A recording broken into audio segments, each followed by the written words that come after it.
If you're looking for the best tent for backpacking with a partner, or you just want a ton of space on your solo adventures, I got you covered with today's video. I'm going to share with you which two-person tents I think are the best in 7 different categories based on testing more tents than pretty much anyone else in the world over the course of hundreds of nights. After we go through all the winners, I'll let you know what my current personal favorite two-person tent is. We're going to start off with the award for the best ultralight tent. Obviously, the first priority for this category was weight, but then I also wanted the tent to be easy to use, as well as be able to fit 2 25-inch wide sleeping pads side by side. And the winner is the Durston X-Mid Pro 2 Plus. The standout features are really the attention to detail, the magnets in order to hold the doors back, the dual zipper door, as well as all the stakeout locations. The weight to space ratio is also amazing. This tent is 56 inches wide, so a ton of room for 2 25-inch wide pads, as well as some gear. It's also very lightweight at 545 grams, which is only 36 grams heavier than the non-plus version of this tent. There's 2 kind of downsides with the X-Mid Pro 2 Plus. The first one being the price, then the second one being the footprint. It takes up a lot of real estate, but that's pretty much going to be the case with any roomy two-person tent. The types of trips where I'm bringing this tent are trips where I'm going fast and light. As well, this is the tent that I lend to my parents who don't have the same needs that they had 40 years ago. And then we have the award for the best roomy ultralight tent. So this tent needed to still be lightweight, but a little bit more roomy, have a little bit more space in it, be a little bit more livable than the X-Mid Pro 2 Plus. And the winner is the Z-Packs Offset Trio. This tent has a ton of space. It's very wide, but then also has a lot of shoulder room and headroom. Due to the offset nature of the tent poles, if you sit up in the tent, you just have a lot of space around your head and shoulders. And then due to the 2 poles on either end, you have a ton of space around your head and your feet. You're really not having to worry about your sleeping bag or your quilt touching the walls of the tent. The design of the tent also makes it really easy to get in and out of, and really all around, it's just an insane amount of space for how little it weighs. The one bad thing with this tent, other than the price, is that it doesn't do very well in wind due to how big it is, as well as using those 2 poles on either end in order to stretch out the foot and head ends. The types of trips where I'm bringing this tent are where space and weight are priorities, but where I'm camping below tree line in sheltered areas where the tent's not going to be exposed to a lot of wind. For the best budget tent award, there's 3 things that I prioritize. The first one, obviously being price. I wanted the tent to cost around $100 or less. I also wanted the tent to be easy to use and reliable, because a lot of the time, people who are buying more budget-friendly tents are just getting into backpacking, and you don't want a tent that's overly complicated or that's going to fail them when they get out on a trip. And the winner is the Nature Hike Mongar 2. This tent is amazing. It can fit 2 25-inch wide pads in it, so it's going to be roomy enough for anyone who's sharing the tent with somebody. It's also really intuitive. If you set up any sort of tent before, you're going to be able to set up this tent easily on the first try. It's also really well built and a quite durable, reliable tent, so I wouldn't be worried about lending this to somebody who's never been backpacking before, even if they're going out to some pretty harsh conditions. The one downside with this tent is that it's fairly bulky. This is the tent without the tent poles inside of it, and it doesn't compress much smaller than this. This is potentially the first, last, and only tent a lot of people need, just because of how good of an all-arounder it is and how much it's going to be able to handle pretty much any conditions out there. Next up, we have probably the second most popular category after the best all-around tent, and it's the best freestanding tent award. For this category, the tent needed to be able to set up without any tent stakes, without any trekking poles, and then it needed to also be a good all-arounder. This is the kind of tent you're using if you generally just like freestanding tents better than trekking pole tents, or if you're setting up a tent on rocky ground or anywhere where it's tough to get stakes into the ground. And the winner is the Durston X-Dome 2. This tent is a true freestanding tent, which means you don't need any tent stakes in order to have the tent have full structure. A lot of the time with freestanding tents, you have to be staking out the vestibules, otherwise they're still kind of flappy out there. With this tent, you put in the poles and it's a fully true freestanding tent, and then you only really need 4 tent stakes in order to get it fully staked out.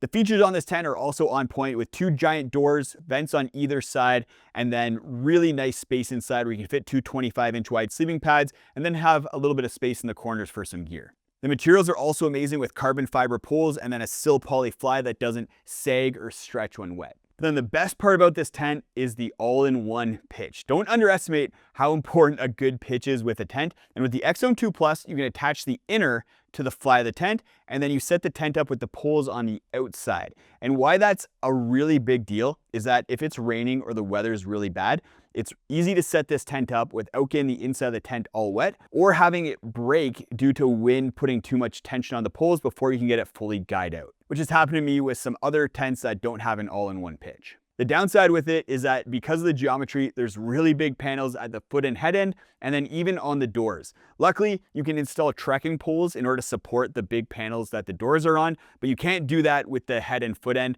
which does make the tent struggle a little bit in really, really high winds. And by high winds, I mean winds that are well over 50 kilometers an hour, which any freestanding two-person tent that is this lightweight is going to struggle with. And I'd argue that the X-Dome 2 can handle strong winds better than any other two-person tent in its weight category. The kind of trips where I'm bringing this tent are basically any 3-season trip where I'm not camping in really exposed areas like above the Arctic Circle, in extreme alpine environments, or maybe the UK. It seems that everyone in the UK always camps in super windy conditions and doesn't seek out sheltered areas, so may not work in the UK, but I have my doubts about that. Next up, we have the best semi-freestanding tent. A semi-freestanding tent has poles that provides the structure for the tent, but there's fewer poles than on a fully freestanding tent, and because of that, not only do you still usually have to stake out the vestibules, but you usually also have to stake out one end of the tent in order for it to have full structure. The big benefit of a semi-freestanding tent over a freestanding tent is usually they weigh a little bit less.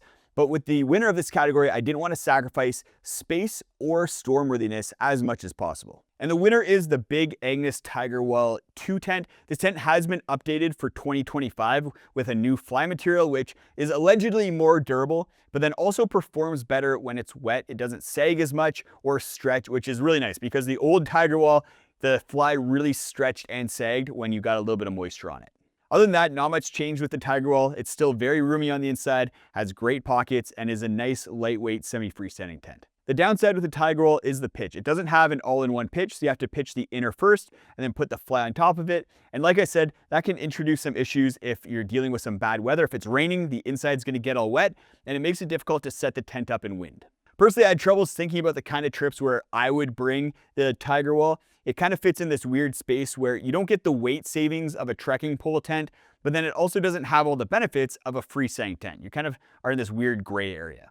Next up, we have the award for the best all-around tent, and this is probably the most popular category because the tent not only performs really well in bad weather, it also is nice and roomy on the inside, easy to use, and then is a good price. And the winner is the Durston X-Mid 2 trekking pole tent. With the new 15 denier sil poly fabric that's used, it drops the weight of this tent down to 880 grams, which is kind of crazy for a double-walled two-person tent that can easily fit 2 wide pads. The X-Mid 2 is also proven from a durability standpoint, weather performance standpoint. This is just a really solid all-around tent and at a really good price under $300.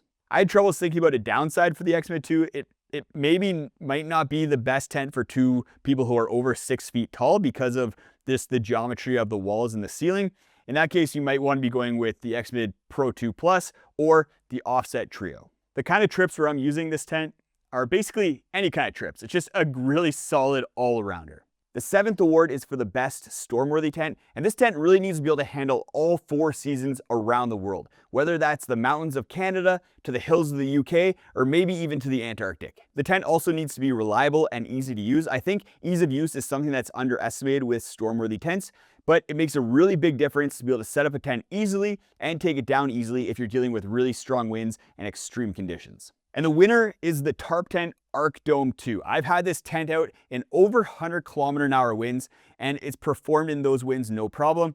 I've also set it up in really strong winds, and it sets up super easily. The pole structure, the materials, it's just a tent that really deals with wind well, which is kind of crazy considering it is a true 2-person tent, which means you can fit 2 25-inch wide pads in it and be nice and comfortable. It's also a really good weight considering how stormworthy it is and how much space you have on the inside. A lot of tents in this kind of category and stormworthiness are really having to sacrifice space or weight. They're well over 2 kilograms or they're really tiny. The downsides with this tent are some of the parts of it are a little bit finicky, especially when you're setting it up and you're trying to get the poles into the foot end. But that's with the first edition. I imagine that tarp tent's probably going to be refining a little bit with version 2. Types of trips where I'm bringing this tent are where I'm sharing the tent with somebody in winter conditions, or I'm in exposed areas like the Arctic Circle, Alpine, things like that. For my favorite tent, it's the Durston X-Mid 2. The price, the weight, the size, the features, it's just a great all-around tent, and it's the easiest tent for me to recommend to basically anybody. Go check out this video if you want to see me test out some new comfort-focused gear for 2025. Gear like this Sea to Summit Ultralight XR sleeping pad, as well as a pack that you might have never seen before.